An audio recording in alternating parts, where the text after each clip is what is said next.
Marhaban al-Aziz, my dear sisters and my dear brothers.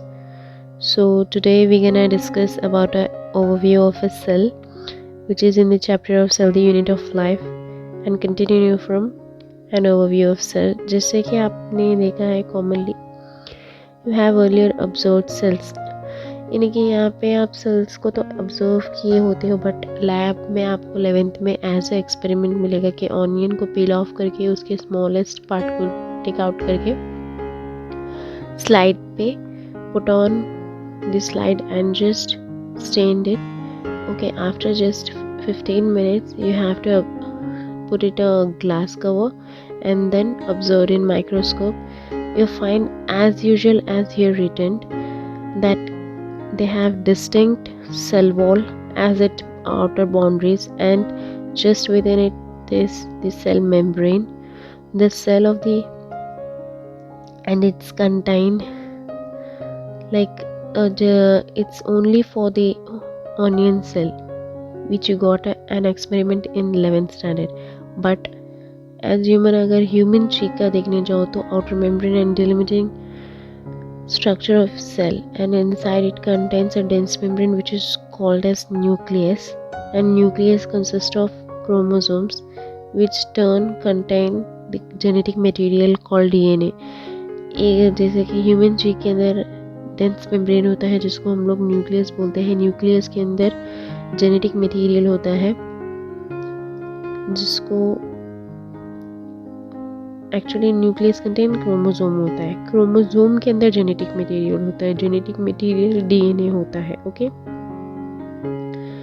और जो nucleus के around यानी जो न्यूक्लियस के बाहर पहरादारी हो, या फिर एक बोल लो कि एक like a gate offer a boundary offer a compound around the nucleus, then it is a eukaryotic cell. If it lack of that boundary, अगर वो boundary present ना हो या फिर वो compound present ना हो outer of the nucleus, surrounded of the nucleus, then it is a prokaryotic. Okay, prokaryotic cell. So but in prokaryotic and eukaryotic cells, they may have semi-fluid matrices, just like a jelly substance.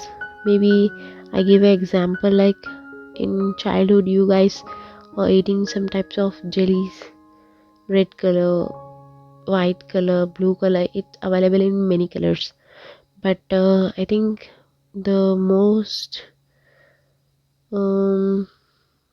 accurate example for this is like slime. Actually slime is the best example for this semi-fluid matrix which is known as cytoplasm. Okay, जिसको हम लोग cytoplasm भी बोले जाते हैं, लेकिन वो volume को ज़्यादा ऑक्यूपाई करता है सेल के अंदर. ओके, साइटोप्लाज्म के अंदर बहुत सारे एक्टिविटीज़ होते हैं, ये इसीलिए इसको मेन अरेना बोला जाता है ऑफ सेलुलर एक्टिविटीज़, चाहे वो प्लांट सेल में हो या फिर एनिमल सेल में हो. फिर यहाँ पे केमिकल रिएक्शन भी बहुत हो जाते हैं. न्यूक्लियस, बिसाइड न्यूक्लियस से यूकैरियोटिक्स में बहुत सारे ऑर्गेनल्स भी फाउंड होते हैं, जैसे कि endoplasmic reticulum, Golgi complex, lysosome, mitochondria, microbodies, vacuoles. Okay, but यही ऑर्गेनल्स प्रोकैरियोटिक में नहीं फाउंड होते हैं. मैं वापस से बोलती हूँ, न्यूक्लियस से including nucleus also, like eukaryotic have so many organelles in that also, so like endoplasmic reticulum, Golgi complex, lysosomes, mitochondria, microbodies, vacuoles. But prokaryotic cells have lack such membranes. Ribosomes are non-membrane bound organelles. Ribosomes जो होते हैं उनके surrounded कोई membrane bound नहीं होती है, वो बस राइबोसोम्स होते हैं. ओके, और ये दोनों में फाउंड होते हैं, यूकैरियोटिक में एज वेल एज प्रोकैरियोटिक में. ओके, और ये सिर्फ साइटोप्लाज्म में ही नहीं मिलते, ये आपको क्लोरोप्लास्ट में भी मिलेंगे जो कि प्लांट सेल में प्रेजेंट होता है, फिर माइटोकॉन्ड्रिया में भी मिलेंगे, एंड रफ एंडोप्लाज्मिक रेटिकुलम में भी मिलेंगे, जो कि आपको एनिमल सेल में भी मिलता है। नॉर्मली ये क्वेश्चन 2019 में अराइज हुआ था कि राइबोसोम एक्सेप्ट राइबोसोम किन किन जगह पे पाया जाता है, जैसे chloroplast and mitochondria and rough endoplasmic reticulum something question arise था, यहीं से एक बार से क्वेश्चन आया था। Okay, animal cells contain another non membrane bound organelles called centrosomes. जैसे ribosome non membrane bound organelle है, ये दोनों प्रोकैरियोटिक एंड यूकैरियोटिक में पाया जाता है। बट एनिमल सेल में एक और होता है जो नॉन मेम्ब्रेन बाउंड सेल होता है, ऑर्गेनल होता है, वो होता है सेंट्रोसोम, जो कि हेल्प इन सेल डिवीजन होता है। ओके, और फिर सेल्स के डिफरेंटली ग्रेटली साइजेस होते हैं, जैसे कि एग्जाम्पल माइकोप्लाज्म, जिसका स्मॉलेस्ट साइज होता है 0.3 माइक्रोमीटर इन लेंथ होता है। वही बैक्टीरिया का जो लेंथ होता है वो 3 to 5 नैनोमीटर होता है। लार्जेस्ट जो होता है वो ऑस्ट्रिच का होता है। और multicellular organism like human red blood cells are about 7.0 micrometer in diameter होते हैं। नर्व सेल्स और some of the longest cell. Okay, nerve cell बहुत लॉन्गेस्ट सेल होते हैं, फिर शेप में वेरी करते हैं, जैसे कि डिस्क लाइक होते हैं, पॉलीगोनल होते हैं, कोलमनर होते हैं, क्यूबॉइड होते हैं, थ्रेड लाइक होते हैं, इवन इरेगुलर भी होते हैं। इनके जो शेप्स होते हैं, इनके फंक्शंस, ये इनके फंक्शन की वजह से होते हैं। और देखो, अगर ऐसे राउंड रेड ब्लड सेल अगर बाइकॉनकेव नहीं होंगे तो वो आर्टरीज में, वेन्स में मूव नहीं कर सकते। इनके शेप इनके फंक्शंस को परफॉर्म करने के लिए हेल्प करता है। ओके, और अगर ये अमीबॉइड शेप के वाइट ब्लड सेल नहीं होंगे तो इनका फैगोसाइटोसिस, यानी कि जो क्या बोलते हैं, बैक्टीरिया को खाने का प्रोसेस होता है, वो नहीं कर पाएंगे, बिकॉज ये डायरेक्ट एंगल्फ करते हैं बैक्टीरियाज को या फिर पैथोजन को, वो नहीं कर पाएंगे अगर इनका शेप अमीबॉइड नहीं होगा तो। ओके, और ये जो नर्व सेल का जो ब्रांच्ड एंड लॉन्ग स्ट्रक्चर है, अगर ये ऐसा नहीं होगा तो जो मेन यहाँ पे इलेक्ट्रिकल सिग्नल्स जाते हैं ब्रेन में, अगर ये ऐसे लॉन्ग थ्रेड लाइक नहीं होंगे तो फटाफट इलेक्ट्रिकल सिग्नल नहीं जाएंगे। ओके, नेक्स्ट आते हैं प्रोकैरियोटिक सेल्स के ऊपर। प्रोकैरियोटिक सेल्स रिप्रेजेंट करते हैं बैक्टीरिया को, ब्लू ग्रीन एल्गे को, माइक्रोप्लाज्म को, पीपीएलओ को, फ्लोरोनिमोनिया लाइक ऑर्गेनिज्म। और ये जनरली बहुत स्मॉल होते हैं, बहुत जल्दी मल्टीप्लाई एंड रैपिडली ग्रोथ होते हैं यूकैरियोटिक सेल से भी बहुत जल्दी। ओके, और इनकी लाइक शेप एंड साइज बहुत वेरी करता है। अब बैक्टीरिया के ही 4 टाइप होते हैं, बैसिलस जो कि रॉड लाइक होता है, कोकस जो कि स्पेरिकल होता है, विब्रियो जो कि कॉमन शेप का होता है, एंड स्पिरिलम जो कि स्पाइरल होता है। ओके, और organization of the prokaryotic cell is fundamentally similar, even though prokaryotic exhibit wide variety of shapes and function. Actually ये fundamentally similar ही function करते हैं। इसके अंदर दो बहुत सारे वैरायटी शेप्स और फंक्शन हो, बट ये फंडामेंटली सिमिलर ही फंक्शन करते हैं। प्रोकैरियोटिक्स में क्या होता है कि आपको देखो यहाँ पे एग्जाम्पल के लिए आई show you, wait,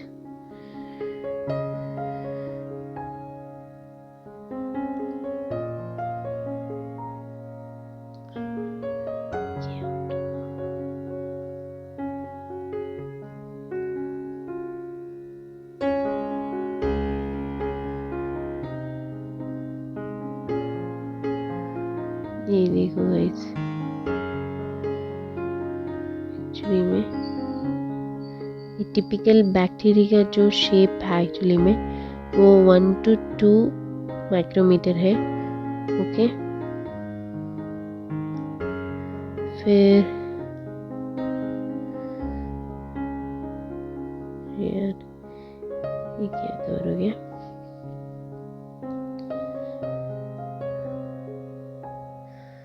okay, prokaryotes जो होते हैं वो सेल वॉल के सराउंडिंग सेल मेम्ब्रेन होता है। जैसे कि सेल वॉल की मतलब अगर फॉर एग्जांपल ये सेल वॉल है, जैसे मैं आपको दिखाती हूँ, तो आपको सेल मेम्ब्रेन उसके सराउंडिंग मिलेगा, लेकिन माइकोप्लाज्म में आपको नहीं मिलेगा ऐसे। ये सिर्फ आपको प्रोकैरियोटिक में मिलेगा, यहाँ पे कोई प्रोकैरियोटिक का नहीं है। हाँ, यहीं पे है, वेट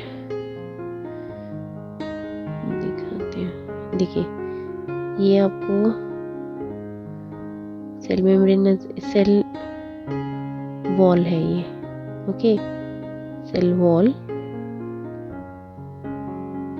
वॉल नजर आ रही है। देन इसके अंदर एक है,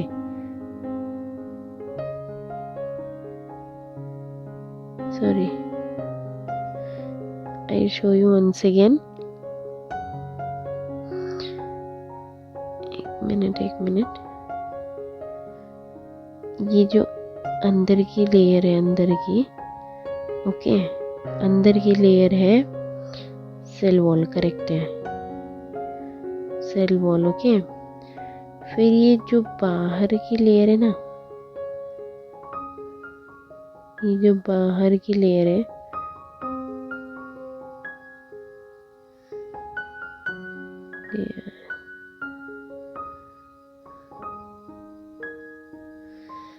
ये जो बाहर की लेयर है, ओके, ये बाहर की लेयर जो है वो सेल मेम्ब्रेन है।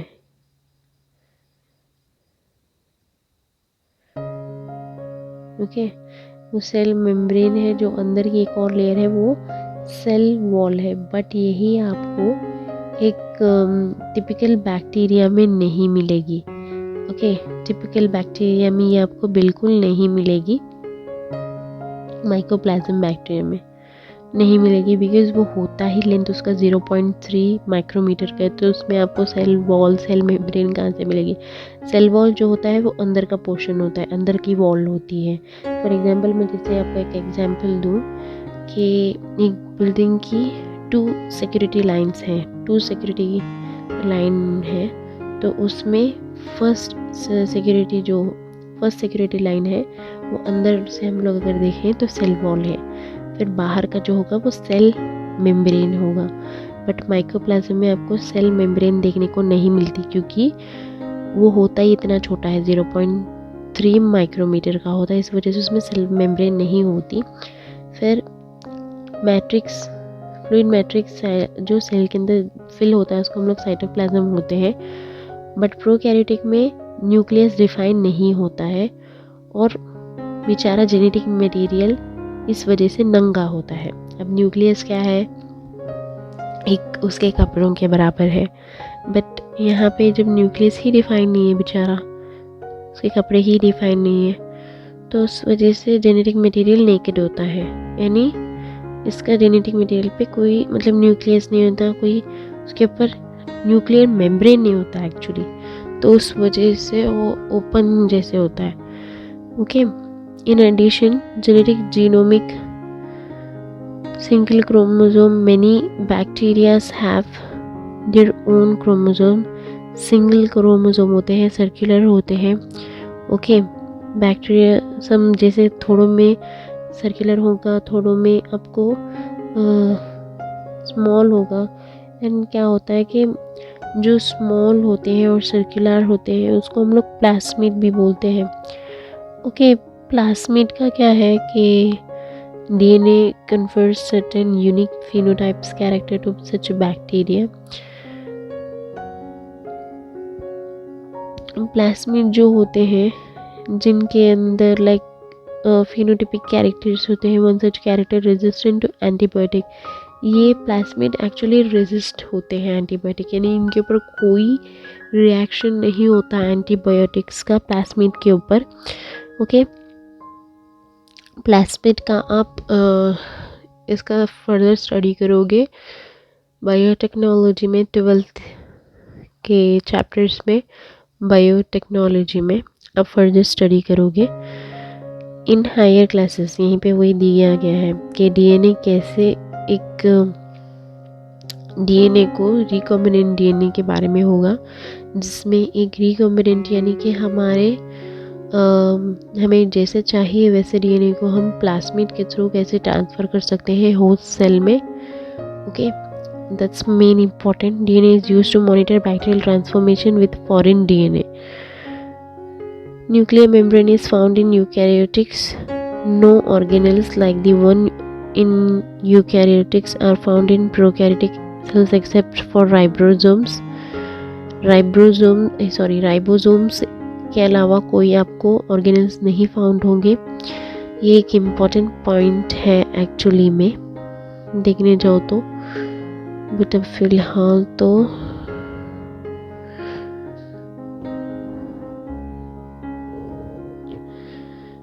जैसे कि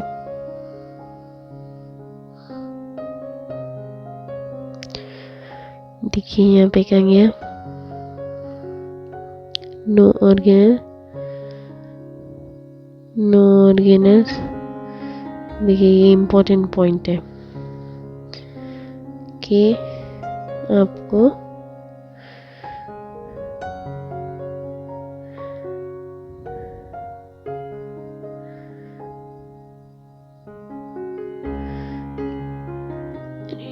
क्या हो रहा है, मतलब लाइक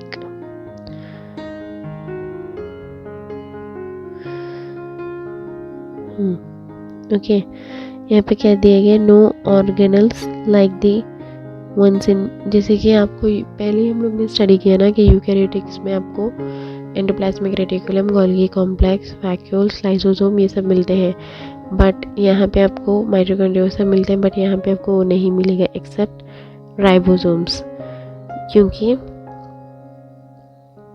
यहाँ पे प्रोकैरियोटिक में सब ऐसे एक यूनिक फीचर फाउंड होते हैं जिसको हम लोग यूनिक फीचर भी फाउंड होते हैं जिसको हम लोग क्या बोलते हैं, लाइक इंक्लूजन बोलते हैं, जिसके अंदर specialized differentiation form of cells membrane, जो कि एक different form of special cell membrane का फाउंडेशन होता है जिसको हम लोग मेसोसोम भी बोलते हैं. इसके कैरेटिक्स सिर्फ आपको प्रोकैरियोटिक्स में मिलेंगे, एंड देन फिर essentially including of cell membranes, ये सेल मेम्ब्रेन्स के फोल्डिंग में भी मिलेंगे. फिर यहाँ पे हम नेक्स्ट फर्दर पढ़ेंगे cell envelope and modifications and its modification. Okay, most of prokaryotic cells, particularly the bacterial cells, have chemically complex cell envelope. यानी कि prokaryotic cell में बहुत सारे टफ एनवेलप होते हैं, जो उसका आउटर साइड होता है वो बहुत टफ होता है और टाइटली बाउंड होता है, जो कि लेयर होते हैं. जैसे कि उसका टफ लेयर कैसे होता है कि वो आउटर लेयर जो होता है glycocalyx followed by cell wall and then plasma membrane. Although each layer of the envelope perform distinct function, they act together as a single protective unit. Bacteria classified into two groups on the basis of the cell wall formation. Okay, देखिए यहाँ पे क्या बोल रहे लोग, cell का जो envelope है वो टाइटली 3 लेयर में स्ट्रक्चर्ड हुआ होता है. जो आउटर मोस्ट होता है वो ग्लाइकोक्सी लेयर होता है जो कि सेल वॉल का होता है. फिर उसके अंदर जो होता है प्लाज्मा मेम्ब्रेन होता है. ईच जो हर एक लेयर होता है उसके अलग ही अलग फंक्शंस होते हैं एक्चुअली में हर एक लेयर में, बट ये पूरे मिलके एक सिंगल फंक्शन परफॉर्म करते हैं और वो प्रोटेक्ट करते हैं सेल को. बैक्टीरिया इसी बेसिस पे क्लासिफाइड होता है 2 ग्रुप्स में, जैसे कि सेल वॉल के बेसिस पे ही, यानी कि ये जो आउटर मेम्ब्रेन्स होते हैं ग्लाइकोक्सी मेम्ब्रेन एंड प्लाज्मा मेम्ब्रेन के सेल वॉल के बेस्ड पे ही ये क्या होते हैं, क्लासिफाइड होते हैं gram positive and gram negative.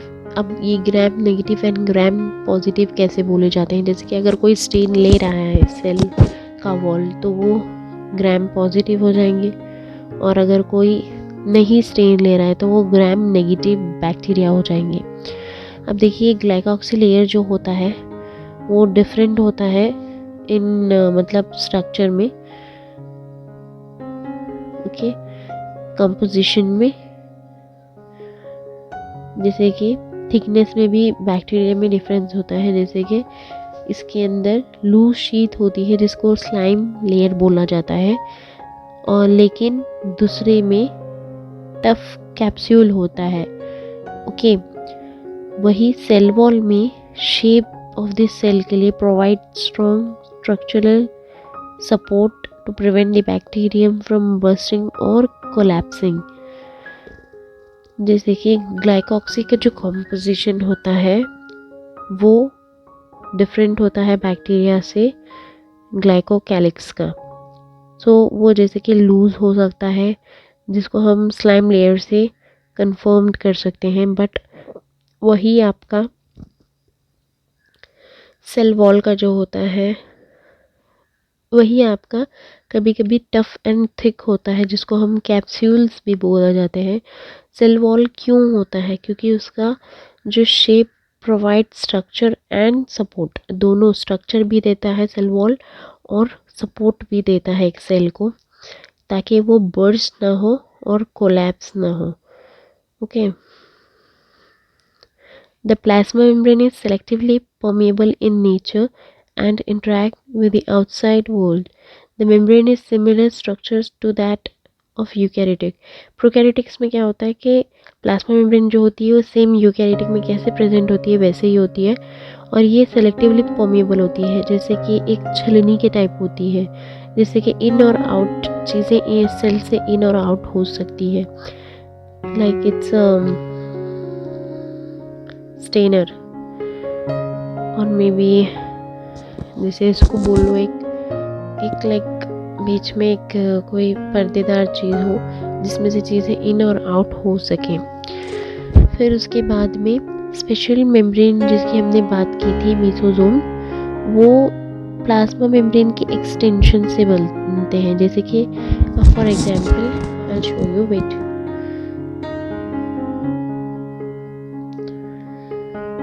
देखिए अब ये प्लाज्मा मेम्ब्रेन है, ओके। अब sisters and my dear brothers, so today we're gonna start cell the unit of life chapter continuation. So हमने स्टॉप किया था मेसोसोम्स पे, बट हम फिर से once again cell the envelope and its modification repeat कर लेंगे। तो most of the prokaryotic cells में क्या होता है, पर्टिकुलरली बैक्टीरियल सेल्स में क्या होता है, केमिकली सेल्फ एनवेलप्स होते हैं। अब सेल्फ एनवेलप में टाइटली बाउंड होते हैं, जिसमें 3 लेयर फाउंड होते हैं। जो आउटर मोस्ट होता है वो ग्लाइकोकैलिक्स लेयर होता है, फिर उसके बाद में सेल वॉल होता है, देन प्लाज्मा मेम्ब्रेन होता है, ओके। जो सेल वॉल मतलब जो भी ग्लाइकोकैलिक्स होते हैं या सेल वॉल होता है या फिर प्लाज्मा मेम्ब्रेन होते हैं, उनके डिस्टिंक्ट फंक्शन होते हैं। सो ओके, डिस्टिंक्ट फंक्शन में अब क्या होता है कि एनवेलप जो होता है पूरे जो साथ में एनवेलप, ये तीनों जो लेयर्स होते हैं वो प्रोटेक्ट करने का ही काम करते हैं, बट इनके अगर ये अलग अलग देखे जाएं तो इनके अलग अलग डिस्टिंक्ट फंक्शंस होते हैं। और इस पे बैक्टीरिया इसी चीज़ पे 2 ग्रुप्स में क्लासिफाइड होते हैं। कैसे? अगर ये जो इसके आउटर लेयर्स होते हैं प्लाज्मा मेम्ब्रेन या फिर सेल वॉल या ग्लाइकोक्सी लेयर स्टेन लें तो ये ग्राम पॉजिटिव है। अगर ये स्टेन ना ले तो यानी कि इसके ऊपर अगर आप स्टेन डालोगे तो अगर ये स्टेन को अब्जॉर्ब कर लेगा तो ये ग्राम पॉजिटिव बैक्टीरिया हो जाएगा, और अगर ये स्टेन को अब्जॉर्ब नहीं करेगा तो ये ग्राम नेगेटिव बैक्टीरिया हो जाएगा। तो यहाँ पे ग्लाइकोकैलिक्स का जो कॉम्पोजिशन होता है वो थिक होता है और इसकी लूज शीट होती है जिसको हम स्लाइम लेयर बोलते हैं।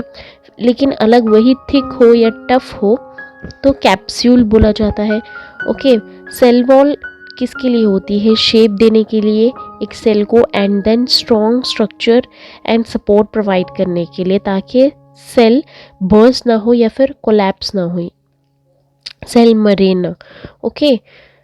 फिर उसके बाद में प्लाज्मा मेम्ब्रेन एक सेलेक्टिव परमेबल मेम्ब्रेन होती है और ये इंटरेक्ट करती है outside world to inside world in this cell.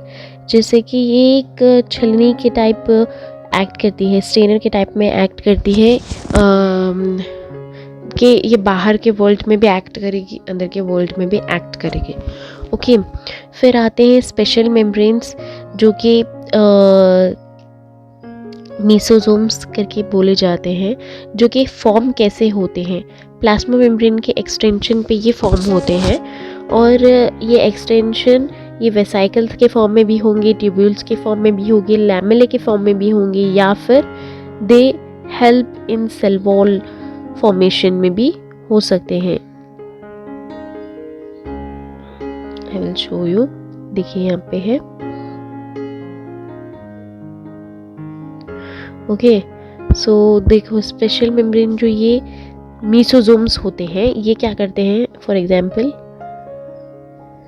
ये देखिए, अब अगर ये मीसोजोम है, समझो ये सेल मेम्ब्रेन है, तो ये सेल मेम्ब्रेन में ऐसे ये फॉर्म होते होते ये बाहर का, सॉरी वापस से हम लोग कर लेते हैं। ओके, तो अब देखिए ये एक सेल मेम्ब्रेन है, तो ये सेल मेम्ब्रेन में पहले ऐसे एक्सटेंशन फॉर्म करेंगे, फिर इसके बाद में होते होते होते ये अंदर की तरफ ऐसे जाएंगे। ओके, फिर होते होते होते ऐसे हो जाएंगे, फिर ये होते होते होते ओके, फिर ये सेल के अंदर ऐसे हो जाएंगे, जिसको हम मीसोजोम बोलते हैं। ये वेसाइकल्स के फॉर्म में भी नज़र आते हैं, ट्यूब्यूल्स के, लैमेले के, ये हर फॉर्म में भी नज़र आएंगे आपको। ओके,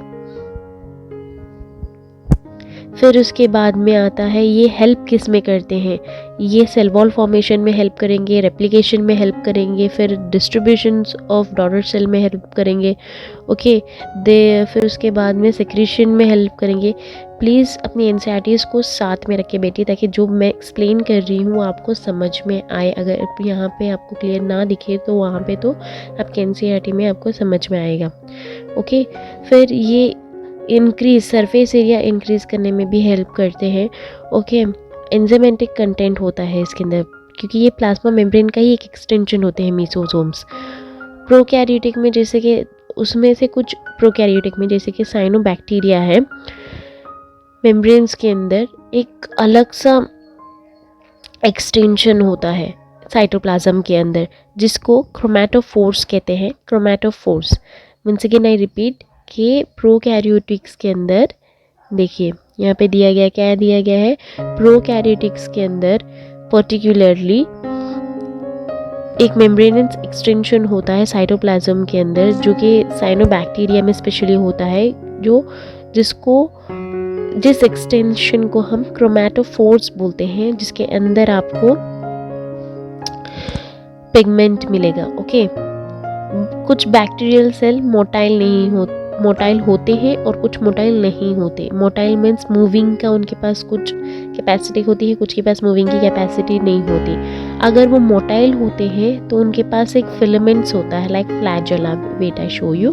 देखिए, अगर फॉर एग्जांपल एक ये बैक्टीरिया है, पर्टिकुलरली रॉड शेप कोई भी बैक्टीरिया है, अगर वो मोटाइल होंगे तो उनके पास ऐसा फ्लैजेला होगा। ओके, ऐसे फ्लैजेलास होंगे।